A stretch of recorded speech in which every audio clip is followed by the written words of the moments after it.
Ang ating third runner-up na makakakuha ng 3,000 pesos plus certificate and trophy.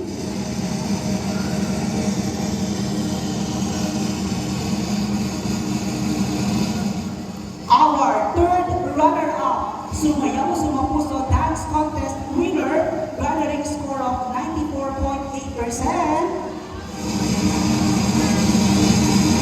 Congratulations! Terps in Korean, here!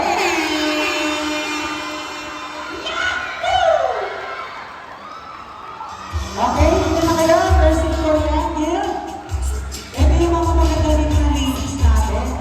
Dito tayo. Dito po. Dito po. Sige, dito po kayo sa mga back. Tanggapin niyo po yung award. Wala sa ating mga bravo, kaya tanggapin niyo po. Yung certificate, okay, sige.